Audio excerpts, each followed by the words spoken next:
जय हिंद, जय भारत, जय उत्तराखंड, जय जवान, जय किसान, जय संविधान, जय नागरिक शक्ति, जय युवा शक्ति, जय मातृशक्ति। सभी सम्मानित भाई बहनों को सादर प्रणाम। इसे चाहे आप प्रार्थना समझें, सलाह समझें या फिर चेतावनी, हम अपने राज्य सरकार और केंद्र सरकार से विनम्र निवेदन करना चाहेंगे। यदि चार धाम यात्रा खुलने से पहले हमारे उत्तराखंड के 25 लाख LUCC से पीड़ित निवेशकों का खरबों पैसा ससम्मान सहित उन्हें वापस नहीं दिया गया तो हम सड़कों पे लेट जाएंगे और इसकी जिम्मेदारी हमारे शासन प्रशासन की होगी। हमारा आपसे दो टूक है कहना है कि पहले देश की माँ बहन बेटियों की सुरक्षा मान सम्मान करना सीखेगा, पहले जनता के समस्याओं का समाधान करना सीखेगा, तब धर्म और धाम की बात बाद में करना। माँ बहन बेटियां बिलख रही हैं, चीख रही हैं, परेशान हैं। पिछले 6 महीनों से अपने ही खून पसीने के पैसे के लिए दर बदर भटक रहे हैं और शासन प्रशासन इवेंट पर इवेंट करते जा रहा है। हम अपने उत्तराखंड के मुख्यमंत्री से पूछना चाहते हैं कि जो पैसे आप इवेंट पे खर्चा कर रहे हो, उन पैसों को यदि आप इस राज्य के LUCC से पीड़ित लोगों को दे देते तो कितना आपका भला होता। आपके पास इवेंट पे इवेंट करने के लिए पैसे हैं, लेकिन लोगों के खून पसीने के पैसे चुकाने के लिए पैसे नहीं हैं।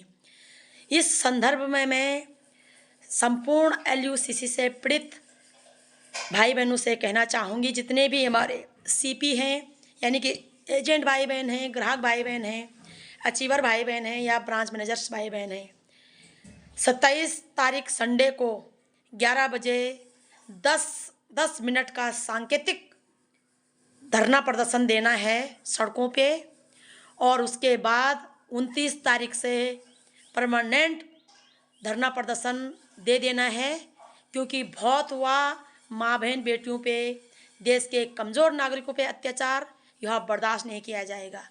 इसी संदर्भ में मैं देश की संपूर्ण मातृशक्ति से आगाह करना चाहती हूँ, यदि आप गलतफहमी में हो कि आपकी जाति, आपका धर्म, आपका समाज, आपकी पार्टी, आपके सरकारें, आपके नेता, आपके हुक्मरान आपके साथ खड़े हैं, तो आप गलतफहमी में हो।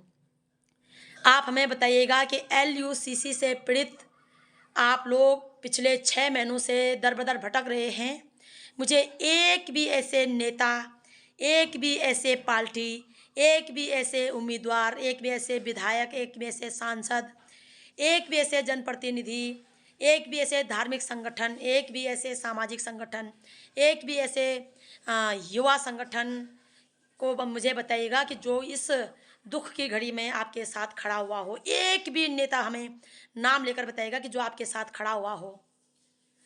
इससे पता चलता है कि इस देश में मातृशक्ति का दुख में कोई भी खड़ा नहीं हो सकता है। हाँ, मातृशक्ति को दुख में डालने के लिए हजारों की भीड़ खड़ी हो सकती है। यदि तुम्हें ठगने की नौबत आएगी तो गिरीश चंद जैसे लाखों पितृसत्ता आपको ठगने के लिए तैयार बैठ जाएंगे। यदि तुमसे वोट लेने की नौबत आएगी तो मोदी, योगी, धामी, BJP, कांग्रेस, आम आदमी पार्टी, सभी लोग तुमसे वोट मांगने के लिए लाइन पे खड़े हो जाएंगे। तुम्हारे इस्तेमाल करने के लिए, तुम्हें अपने डंडे झंडे बोकने के लिए, तुम्हें अपनी चुनावी रैली में ले जाने के लिए। यदि कहीं पे तुमसे मंत्री संतरियों का स्वागत कराना होगा तो पूरी की पूरी भीड़ तुम्हें इकट्ठा कर देगी। लेकिन जहाँ पे तुम्हारी हकूक़ों की बात होगी, वहाँ पे दूर दूर तक कोई नज़र नहीं आता है। इसलिए मातृशक्ति को अब यह बात भली भांति पता हो जानी चाहिए कि आपके साथ खड़े होने वाला कोई पार्टी, कोई जात, कोई धर्म, कोई सामाजिक संगठन, कोई राजनीतिक संगठन, कोई नेता, कोई उम्मीदवार, कोई हुक्मरान तो बहुत दूर की बात है, आपके परिवार के सदस्य भी खड़े होने के लिए तैयार नहीं हैं, जिनके लिए आप रात दिन मुफ्त में काम करते हैं। फिर चाहे वो आपके पतिदेव हो, भाई बहन हो, सास ससुर हो, माँ बाप हो, या आपके कोख से जन्मे आपके बच्चे। आपको सनद होना चाहिए, आपको याद होना चाहिए, आपको जागरूक होना चाहिए कि आपके साथ बुरी स्थिति में, दुख की घड़ी में कोई भी साथ नहीं निभाता है। इसी संदर्भ में मैं संपूर्ण मातृशक्ति से पूरे देश के सम्मानित आबादी 75 करोड़ मातृशक्ति से हाथ जोड़कर निवेदन करती हूँ, अब वक्त आ चुका है आपको अपने परिवार के जैसे अपने समाज, अपने राज्य, अपने देश की कमान को अपने हाथों में लेने की और अपने देश को, अपने समाज को, अपने राज्य को अपनी ममत्व से सींचने की। इसी संदर्भ में मैं आप लोगों को जम्मू कश्मीर पहलगाम की घटना से भी रूबरू करा देना चाहती हूँ। आप लोगों ने देखा होगा कि कैसे आतंकवादियों द्वारा हमारे नवनवेली दुल्हन को वहाँ पे सरेआम विधवा कर दिया गया। उनके आंखों के सामने उनके पति को गोलियों से छलनी कर दिया गया। मरने वाले सारे ही पुरुष थे। पुरुष आतंकवादियों द्वारा पुरुष बेगुनाह भाइयों को मारा गया।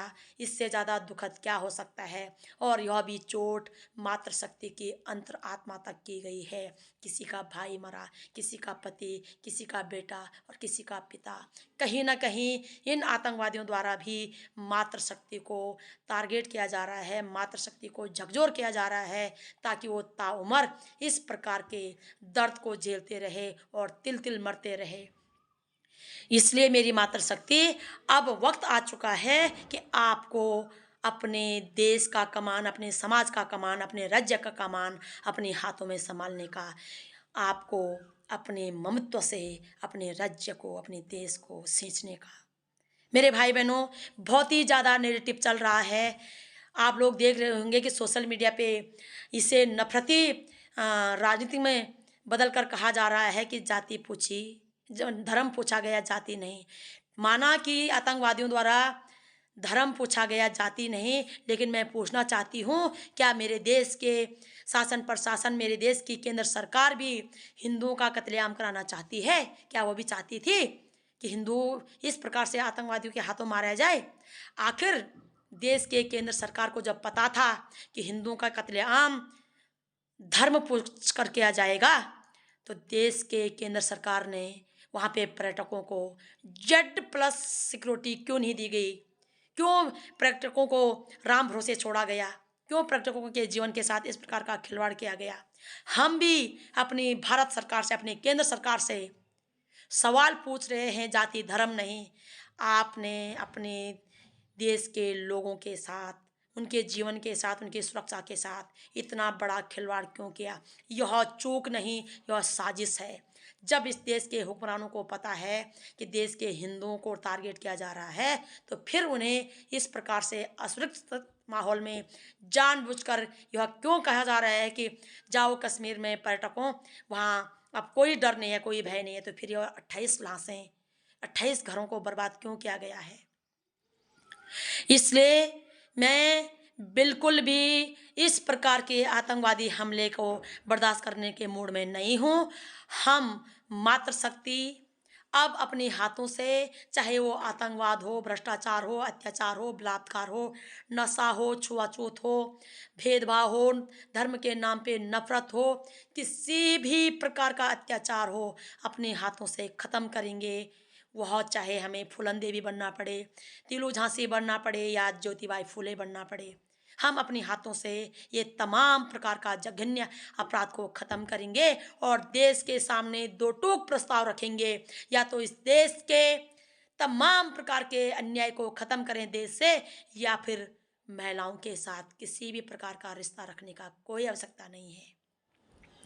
आशा उम्मीद करती हूँ आप लोग जागरूक होंगे। और एक और सवाल, नफरतियों से ज्योतिबाई फूले का, सावित्रीबाई फूले का फिल्म रिलीज होने से रोकी जा रही है। यह जाति के नाम पे रोकी जा रही है, धर्म के नाम पे? जवाब जरूर देना। फिर से एक बार LUCC से पीड़ित सभी सम्मानित भाई बहनों से हाथ जोड़कर निवेदन है, 27 तारीख को संडे के दिन अपनी अपनी जगहों पे, देहरादून और ऋषिकेश हरिद्वार वाले अपनी अपनी जगहों पे, पौड़ी वाले अपनी जगह पे, श्रीनगर वाले अपनी जगह पे, जो जहाँ पे हैं, चमोली वाले, रुद्रप्रयाग वाले अपने अपनी जगहों पे सांकेतिक धरना दें और सरकार सनद रहे कि ये हरिद्वार से लेकर के नीति माणा तक, नारसिंह से लेकर के बद्रीनाथ तक सारी LUCC से पीड़ित महिलाएं हैं। यदि महिलाओं का, यदि LUCC से पीड़ित नागरिकों का भुगतान जल्द से जल्द नहीं किया गया तो 4 धामों में किसी भी नेता को नहीं घुसने दिया जाएगा। आपका सामूहिक बहिष्कार किया जाएगा और मातृशक्ति से मेरा फिर से हाथ जोड़कर निवेदन है कि इस युग में ही नहीं, किसी भी युग में आपके साथ कोई भी खड़ा नहीं होता है। सतयुग में दुष्ट इंद्र ने माँ अहिल्या का बलात्कार किया। दुष्ट इंद्र को सजा देने की जगह माँ अहिल्या को श्राप दिया गया, पत्थर बना दिया गया। वहाँ भी पितृसत्ता ने अपने झूठे पुरुषार्थ को दिखाने के लिए महिला का शोषण किया। त्रेता युग में दुष्ट रावण द्वारा माँ सीता को हरा गया, फिर भी पितृसत्ता द्वारा माँ सीता की अग्नि परीक्षा ली गई। गर्भ अवस्था में माँ सीता को जंगलों में दर बदर भटकने के लिए छोड़ दिया गया। यहाँ भी पितृसत्ता के वचनों को रखने के लिए माँ सीता का मातृशक्ति की बलि चढ़ा दी गई। द्वापर में जुए में अपने ही पतियों द्वारा माँ द्रौपदी को दाव पे लगा दिया गया। अपनी जुबान, अपने वचन के लिए माँ द्रौपदी की बलि चढ़ा दी गई। और फिर द्रौपदी के चीरहरण के लिए उनके देवरों द्वारा ही कितनी बदतमीजी की गई। वहाँ पर बैठे गुरु द्रोणाचार्य, भीष्म पितामह जैसे महाज्ञानी महाप्रतापी लोगों ने चुपचाप यह कृत्य होते हुए देखा। कलयुग में हमारे ही लोगों द्वारा हमारे ही माँ बहन बेटियों को धर्म के नाम पर चिता में जला दिया गया। विधवा कह करके 8 साल, 10 साल, 12 साल, 13 साल, 14 साल की बाल महिलाओं को, इस बेटियों को धर्म के नाम पर महिलाओं की बलि चढ़ा दी गई। केरला में महिलाओं को स्तन नहीं ढकने दिया गया, कर के नाम पर वहाँ पे महिलाओं की बलि चढ़ा दी गई। लगभग भारत के हर घर में लिंग के नाम पर महिलाओं की, बेटियों की कोख में हत्या कर दी जाती है, भ्रूण हत्या कर दी जाती है। यहाँ भी लिंग के नाम पर नारी शक्ति की, बेटी की बलि चढ़ा दी जाती है। यहाँ भी पितृसत्ता आपकी बलि चढ़ाता है अपने कुल के मान रखने के लिए। दहेज प्रथा के नाम पर हर घर में बहुओं को प्रताड़ित किया जाता है।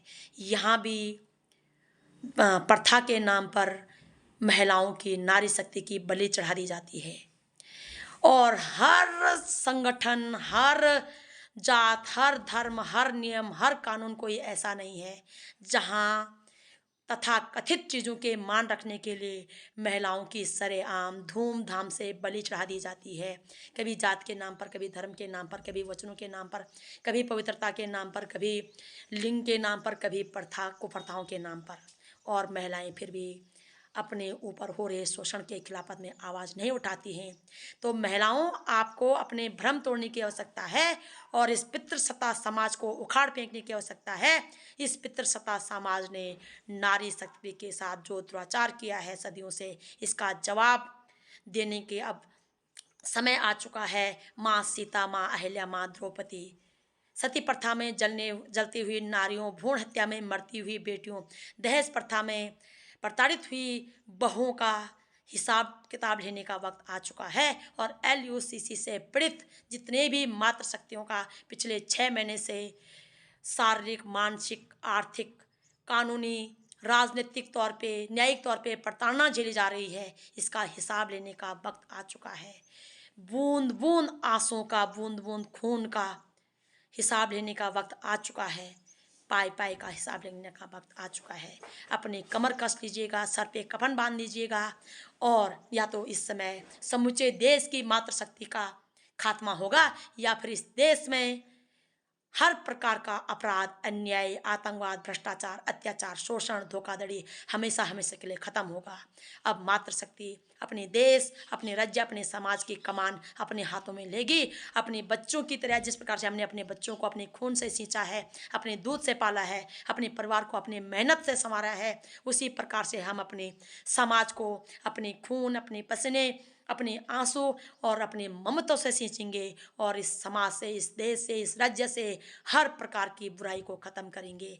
अब इस देश में मातृशक्ति द्वारा सत्य, ईमान, करुणा, प्रेम, संवेदनशीलता, ममत्व, नारित्व का निर्माण होगा और यह इस देश का नारी ग्रंथ, मानवता ग्रंथ लिखा जाएगा ताकि आज के बाद कोई भी जाति के नाम पे, धर्म के नाम पे, संगठनों के नाम पे, पदकदों के नाम पे, धन दौलत के नाम पे, धौंस पे किसी भी निर्दोष निहत्तों के ऊपर अत्याचार नहीं कर पाएगा, किसी का भी शोषण नहीं कर पाएगा। यही हमारा संकल्प है, यही हमारा अब यह आत्मीयता है और यह हमारा अब न केवल अपने लिए न्याय पाने के लिए मांग है, बल्कि हमारे यहाँ संकल्प हो चुका है। यह हमारा जन्मसिद्ध अधिकार हो चुका है, नैतिक जिम्मेदारी हो चुकी है कि हम अपने साथ साथ पूरे देश को अन्याय से मुक्त करेंगे, भ्रष्टाचार से मुक्त करेंगे, आतंकवाद से मुक्त करेंगे, तमाम प्रकार के अत्याचार, बलात्कार, नशा, जितने भी मानव जीवन के साथ अत्याचार हो रहा है उसको ख़त्म करेंगे। आशा उम्मीद करती हूँ कि आप लोग हमारी बातों का मान रखेंगे और अपने अधिकारों के लिए लड़ेंगे। और जितने भी मेरे भाई सचमुच में अपनी माँ बहन बेटियों के मान सम्मान की रक्षा करना चाहते हैं तो आइए हमारे साथ कंधे से कंधे मिला करके अपनी माँ बहन बेटियों को न्याय दीजिएगा और इस समाज में सत्य, ईमान, निष्ठा, प्रेम, करुणा एवं तमाम प्रकार के बेहतर जीवन का निर्माण कीजिएगा। और जो नफरती लोग कह रहे हैं कि धर्म पूछा है जाति नहीं, जिन नफरती राक्षस लोगों ने धर्म पूछ करके गोली मारी है उनसे हमारा दो टूक कहना है कि पितृसत्ता को, अंधभक्तों को, सत्ता के भूखे भेड़ियों को, राजनीतिक के लालची गिद्धों को, निहत्थे निर्दोष लोगों के लाशों पर वोट की खेती करने वालों को और इन बेशरम नेताओं की गुलामीगिरी, चमचागिरी करने वाले लोगों को, कम वक्तों, जरा दिमाग और दिल को खोलकर देख लीजिएगा। आपको अपने देश, अपने देशवासियों, अपने देश के जवानों, अपने देश के किसानों, अपने देश की मातृशक्ति, युवा शक्ति, अपने देश की संस्कृति, अपने देश के सनातन धर्म, अपने देश के मानवता से कोई लेना देना नहीं है। आपके लिए नफरत ही सर्वोपरि है, आपके लिए पार्टियां ही सर्वोपरि हैं, इसलिए आप इस प्रकार के नफरती भाषण दे रहे हो, इसलिए ये आतंकवादी धर्म पूछ करके गोली मार रहे हैं। आपसे हम दो टूक कहना चाहते हैं, अब इस देश की मातृशक्ति तय करेगी कि किस प्रकार से हमारे साथ न्याय होना चाहिए, किस प्रकार से हमें अधिकार मिलने चाहिए। अब हम किसी भी प्रकार के नफरती भाषण सुनने या फिर धर्म के नाम पर किसी को गोली मारने, आतंकवादी हमला करने या किसी का किसी भी प्रकार से शोषण सहना बर्दाश्त नहीं कर सकते। हमें पहलगाम के हमले में साजिश की बू आ रही है। हमें बर्दाश्त नहीं हो रहा है कि कैसे पर्यटकों की जान को खतरे में डाल करके उन्हें आतंकवादियों का शिकार बनाया गया। कहीं ना कहीं वह साजिश है, इसे भूल या चूक नहीं कहा जा सकता। इतने भारी भरकम पर्यटकों को वहाँ पे बुला करके उन्हें असहाय छोड़ देना, उन्हें बिना सुरक्षा के छोड़ देना, यह चूक नहीं, यह भूल नहीं, यह साजिश है।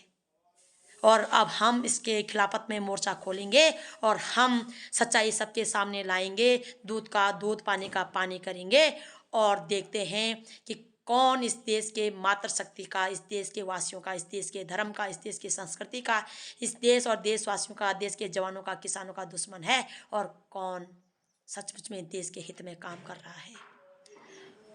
मैं देश के संपूर्ण माँ बहन बेटियों से हाथ जोड़कर निवेदन करना चाहूँगी, प्लीज़ जागरूक बने। सभी सामाजिक नागरिकों से, सभी मानवता प्रिय नागरिकों से आप जागरूक बने, आंखें खोलें।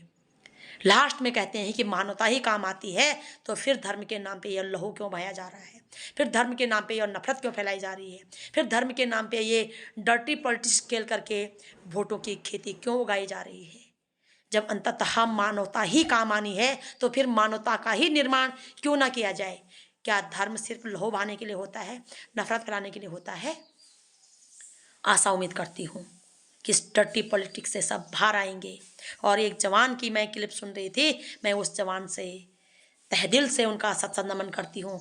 कुछ लोग कह रहे हैं फर्जी, यदि फर्जी भी है, सुनने में आता है कि आप जवानों से सबूत नहीं मांगते हैं, तो फिर आप फर्जी कैसे कह सकते हो। हमारे जवान कह रहे हैं कि देश की रक्षा के साथ साथ सच्चाई की रक्षा करनी भी हमारी जिम्मेदारी है और वही जिम्मेदारी हम सबकी भी है। आशा उम्मीद करती हूँ कि हम सभी लोग सच्चाई के राह पे चलेंगे और साजिश करने वालों की बखें उधेड़ेंगे, उसे मुंहतोड़ जवाब देंगे। अब मातृशक्ति अपने देश, अपने राज्य, अपने समाज की कमान संभालेंगे और हम देखेंगे कि कौन हमारे राह का रोड़ा बनेगा। जो भी बनेगा उसे भी मुंहतोड़ जवाब दिया जाएगा। कम से कम पता तो चलेगा कि कौन इस देश का हितैषी है और कौन नारी विरोधी, कौन देश विरोधी, कौन किसान विरोधी, कौन जवान विरोधी, कौन धर्म विरोधी है। इन नफरती लोगों को जाति से, धर्म से, मानवता से, जवानों से, किसानों से, देश से, देशवासियों से, देश के विकास से, देश की उन्नति से कोई लेना देना नहीं है। सिर्फ अपने सत्ता के भूखे भेड़ियों, लालची गिद्धों और इन भ्रष्टाचारी नेताओं की चमचागिरी, हुक्मरानों की गुलामीगिरी से के सिवाय इन्हें कोई लेना देना नहीं है कि कौन क्या हो रहा है। हम बदला लेंगे अपनी नवेली दुल्हन का विधवा होने का। हम बदला लेंगे अपने 28 भाइयों का बेगुनाह धर्म के नाम पर मारे जाने का। हम बदला लेंगे शासन प्रशासन के द्वारा, केंद्र सरकार के द्वारा हमारे लोगों के सुरक्षा की चूक हो जाने का। हम सवाल पूछेंगे, हम जवाब मांगेंगे और हम फिर से कह देते हैं, हम जाति धर्म नहीं पूछ रहे हैं, हम सवाल पूछ रहे हैं। जवाब आपको देना पड़ेगा। क्यों आतंकवादियों द्वारा एक ही झटके में हमारे 28 भाइयों की जान ले ली गई। मैं उन तमाम परिवार वालों से हाथ जोड़कर विनम्र निवेदन करती हूँ, यह मातृशक्ति आपके साथ है। आप खुल करके बाहर आए ताकि आज के बाद किसी और के घर का चिराग धर्म के नाम पे ना बुझे। यह आतंकी किसी का घर का लहू, किसी के जीवन धर्म के नाम पर समाप्त न कर सके और कोई नफरती लोग धर्म के नाम पर देश में नफरत न फैला सके। हम सभी से हाथ जोड़कर निवेदन करते हैं, बंद करें नफरत। अब नफरत के नाम पर एक भी लहू का बूंद गिरना हमें गवारा नहीं। जो कोई भी नफरत का बीज बोएगा उसे मातृशक्ति के द्वारा मुंहतोड़ जवाब दिया जाएगा। जय हिंद, जय भारत, जय उत्तराखंड। सभी समाज भाई बहनों को सादर प्रणाम। आशा उम्मीद करती हूँ कि आप लोग जरूर जागरूक होंगे।